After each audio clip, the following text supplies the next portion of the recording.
Travels ഉടമ വഞ്ചിച്ച ഉംറ തീർത്ഥാടകരുടെ മടക്കയാത്ര അനിശ്ചിതത്വത്തിൽ. നാട്ടിലേക്ക് മടങ്ങാൻ മക്കയിൽ നിന്നും തൈഫ് വിമാനത്താവളത്തിലെത്തിയെങ്കിലും അവിടെ നിന്നും യാത്ര ചെയ്യാൻ പറ്റില്ലെന്ന് വിമാനത്താവള അധികൃതർ അറിയിച്ചതിനെ തുടർന്നാണ് യാത്ര മുടങ്ങിയത്. ഇന്ന് രാത്രി 11:20-നുള്ള ഫ്ലൈ ദുബായ് വിമാനത്തിലാണ് ഇവർക്ക് ടിക്കറ്റ് ബുക്ക് ചെയ്തിരുന്നത്.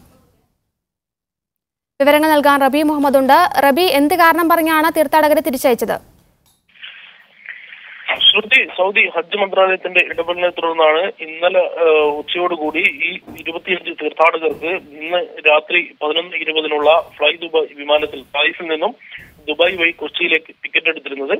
ഇന്ന് വൈകുന്നേരത്തോടു കൂടി തന്നെ 25 തീർത്ഥാടകരും തായിഫിലെത്തി. എന്നാൽ തായിഫ് വിമാനത്താവളത്തിൽ നിന്ന് ഉംറ തീർത്ഥാടകർക്ക് യാത്ര ചെയ്യാൻ കഴിയില്ല എന്നുള്ള അറിയിപ്പാണ് അവർക്ക് ലഭിച്ചത്.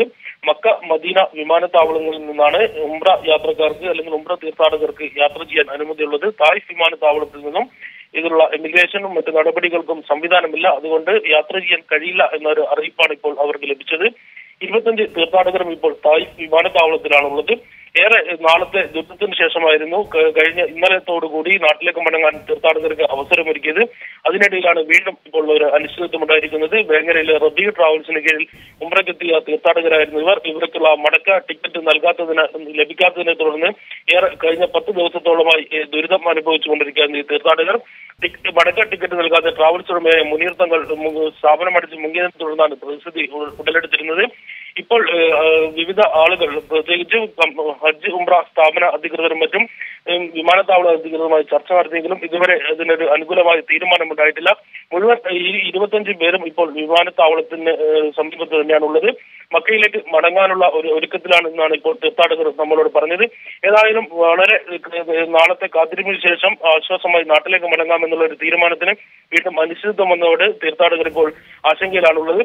ഈ ബാക്കി അവശേഷിക്കുന്ന 6 പേർക്കുള്ള ടിക്കറ്റ് ജൂലൈ 3-നാണ് ഇപ്പോൾ ഉംറ വിസ സ്റ്റാമ്പ് ചെയ്ത് നൽകിയ സ്ഥാപനം ടിക്കറ്റ് എടുത്ത് നൽകിയിരിക്കുന്നത്.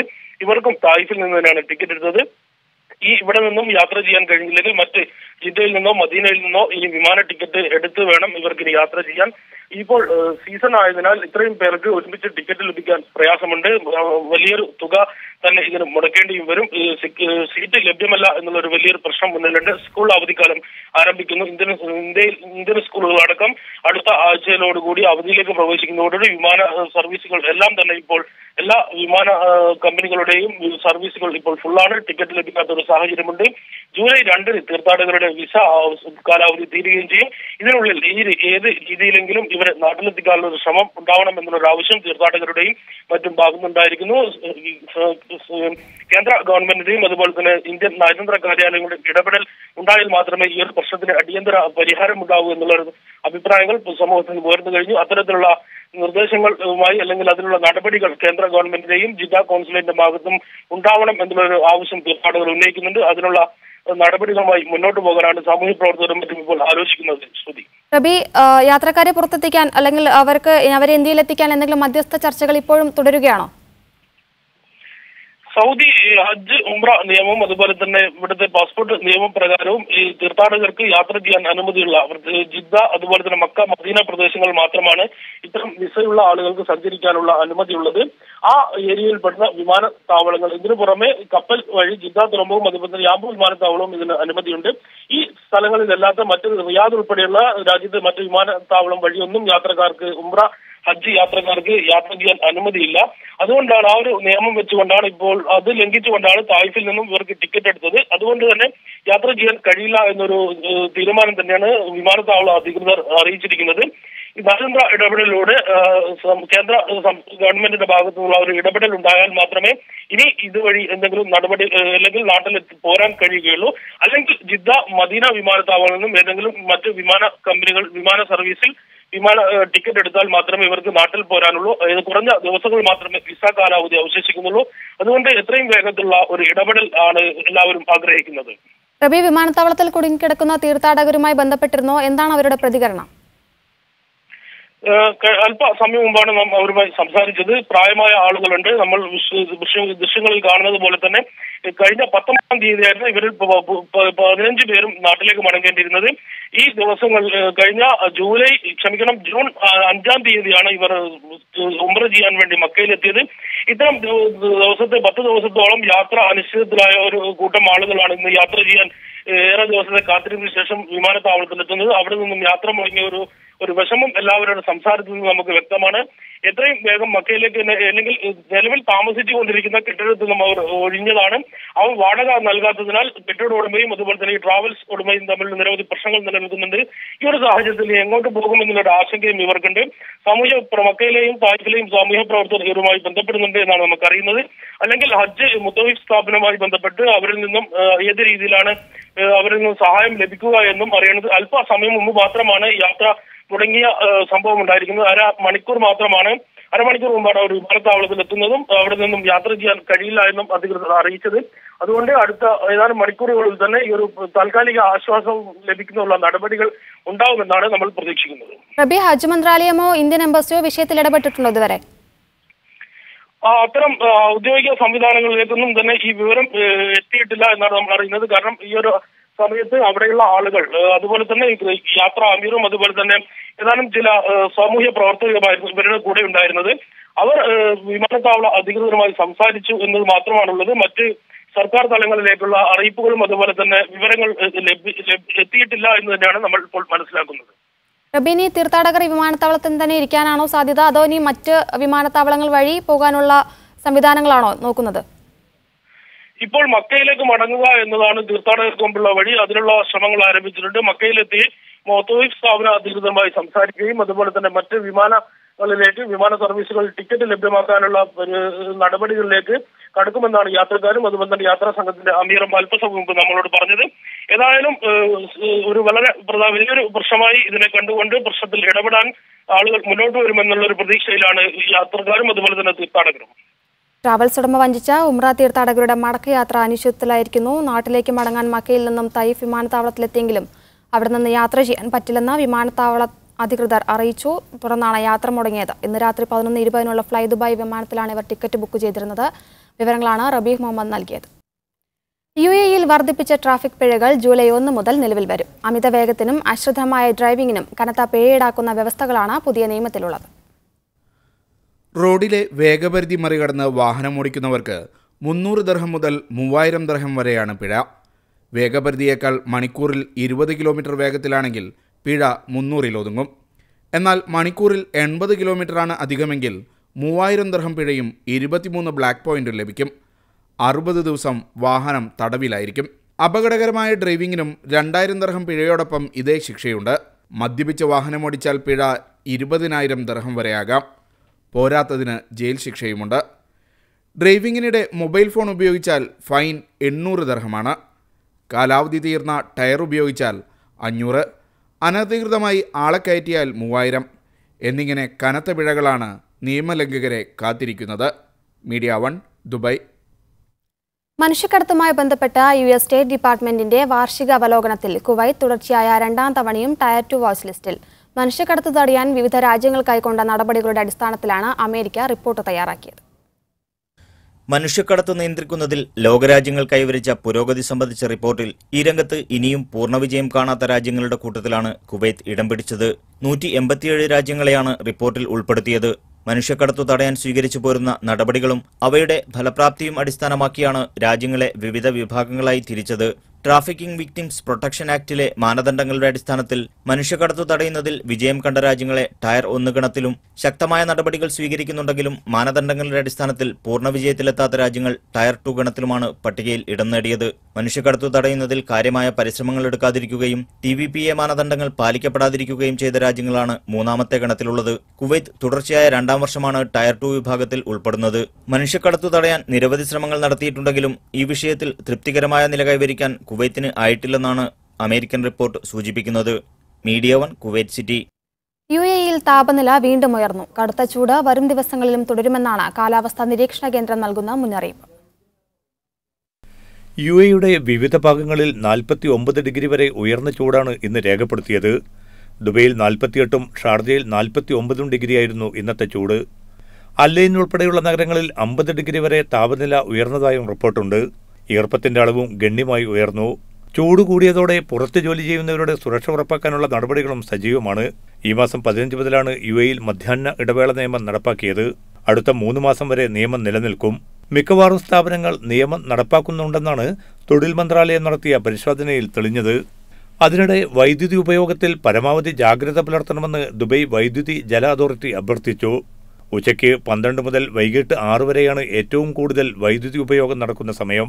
ഈ നേരത്ത് ഉപയോഗം പരമാവധി കുറയ്ക്കാനാണ് നിർദ്ദേശം. 2030 ആകുന്നതോടെ വൈദ്യുതി ഉപയോഗം 30% കുറയ്ക്കുക എന്നതാണ് ദുബൈയുടെ സമഗ്ര ഊർജ്ജ നയം വ്യക്തമാക്കുന്നത്.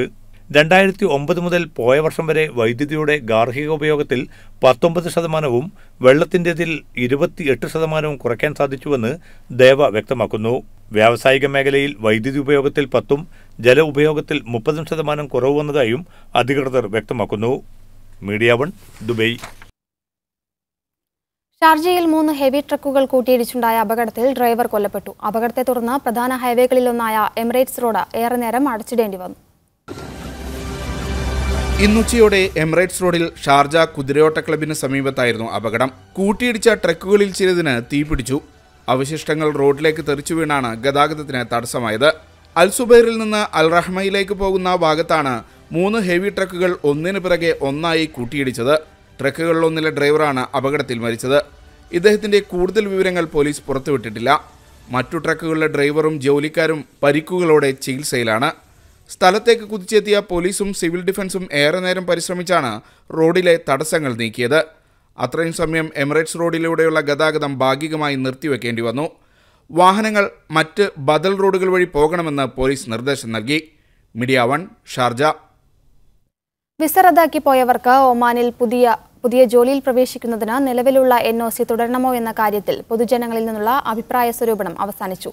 അറബിക്, ഇംഗ്ലീഷ് ഭാഷകളിൽ നടത്തിയ വോട്ടെടുപ്പുകളിൽ NOC അനുകൂലിക്കുന്നവർക്കാണ് ഭൂരിപക്ഷം. ഒരാഴ്ച മുമ്പാണ് ഇത് സംബന്ധിച്ച വോട്ടെടുപ്പ് ആരംഭിച്ചത്. അറബിക് വിഭാഗത്തിൽ ചൊവ്വാഴ്ച രാത്രിയും ഇംഗ്ലീഷ് വിഭാഗത്തിൽ ബുധനാഴ്ച രാത്രിയുമാണ് വോട്ടെടുപ്പ് അവസാനിച്ചത്.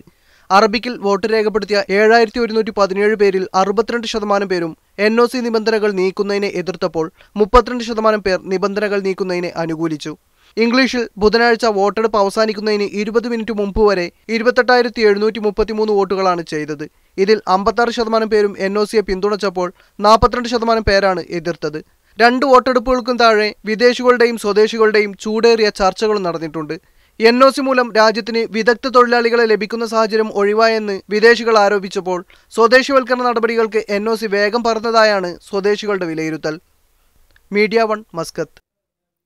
വർക്കല ഓടയത്ത് പ്രവാസി വ്യവസായി ദുരൂഹ സാഹചര്യത്തിൽ മരിച്ച സംഭവത്തിൽ 2 പേർ പോലീസ് പിടിയിൽ. സനൽ ഷാ, ഷംനാദ് എന്നിവരാണ് അറസ്റ്റിലായത്. MAK ഷാജഹാന്റെ മരണത്തിൽ ബന്ധുക്കളും സുഹൃത്തുക്കളും സംശയം പ്രകടിപ്പിച്ച സാഹചര്യത്തിൽ പോലീസ് അന്വേഷണം ഊർജിതമാക്കി. കഴിഞ്ഞ ദിവസം വർക്കല ഓടയത്ത് വെച്ചാണ് ബൈക്കിടിച്ച നിലയിൽ MAK ഷാജഹാന്റെ മൃതദേഹം കണ്ടെത്തിയത്. സംഭവത്തിൽ പോലീസ് നടത്തിയ അന്വേഷണത്തിൽ 2 പേർ പിടിയിലായി. വർക്കല ഓടയം സ്വദേശി സനിൽ ഷാ, ഇടവ സ്വദേശി ഷംനാഥ് എന്നിവരാണ് പിടിയിലായത്.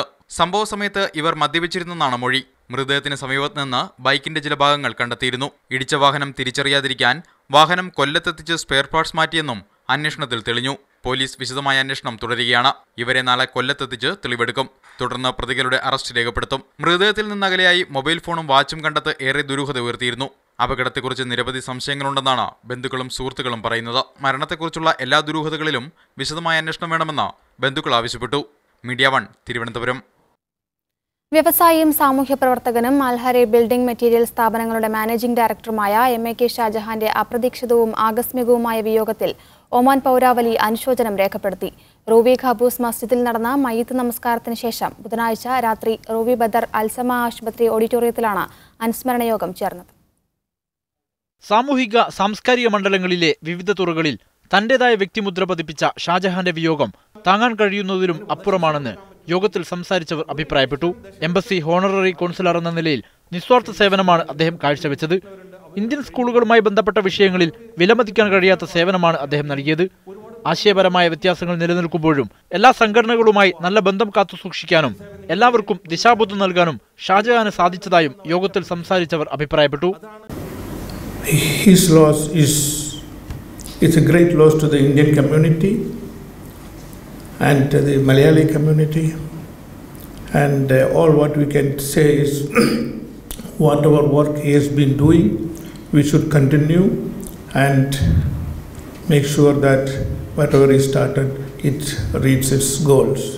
ഷക്കീൽ അഹമ്മദ് അധ്യക്ഷത വഹിച്ച യോഗത്തിൽ വ്യവസായ പ്രമുഖൻ doctor P Muhammad Ali, Indian embassy second secretary Neelu Rohra, Indian social club chairman doctor Satheesh Nambiar, Indian school board chairman Wilson V George, school board vice chairman CM Najeeb, school director board അംഗം അസ്വാരി നിതിൻ ഡിയോറസ്, ആദം ജ്വല്ലറി ഉടമ അബ്ദുൽ ഹമീദ് ആദം, ആർ യൂസഫ്, ബഷീർ മാസ്റ്റർ ദാർസെറ്റ്, ഇസ്ലാഹി സെന്റർ പ്രതിനിധി മുനീർ എടവണ്ണ തുടങ്ങിയവർ സംസാരിച്ചു. Media 1 Muscat.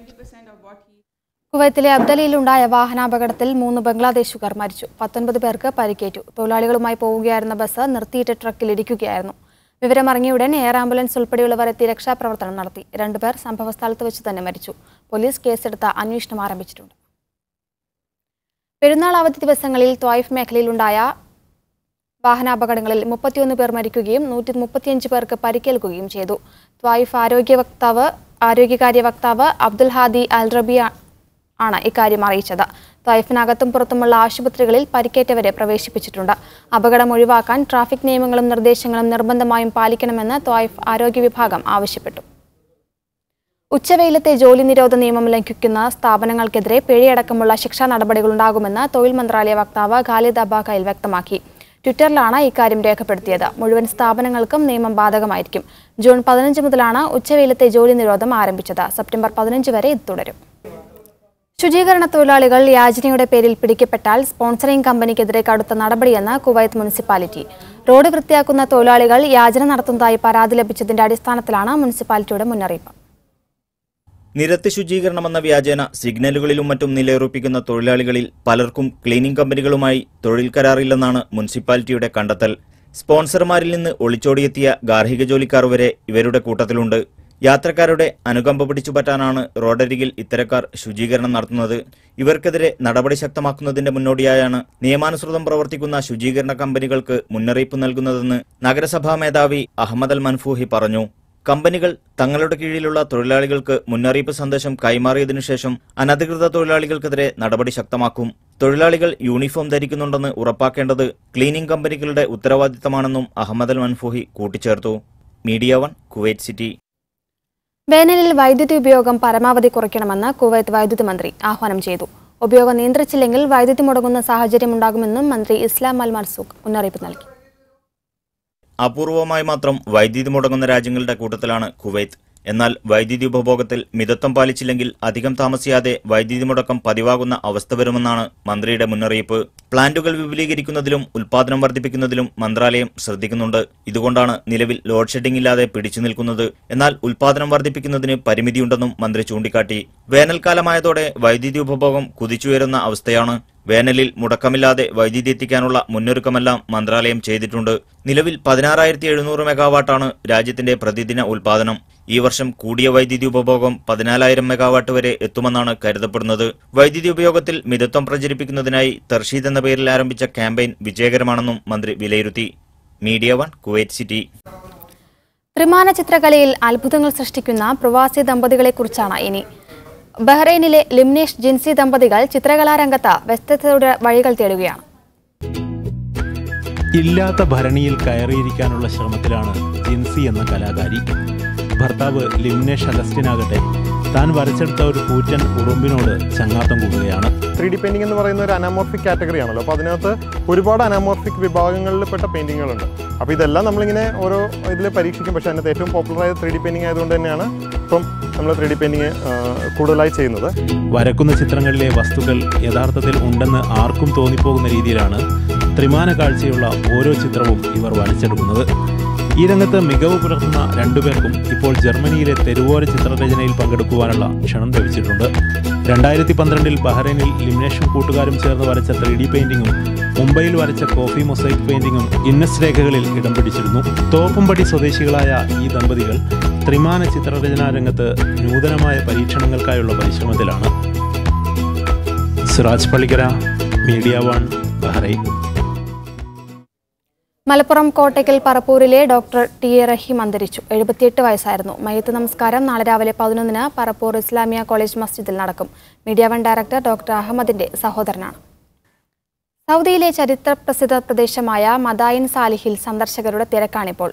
പെരുന്നാൾ അവധി ദിനങ്ങളിൽ സ്വദേശികളും പ്രവാസികളുമായ ആയിരക്കണക്കിന് ആളുകളാണ് ഇവിടെ സന്ദർശിക്കുന്നത്.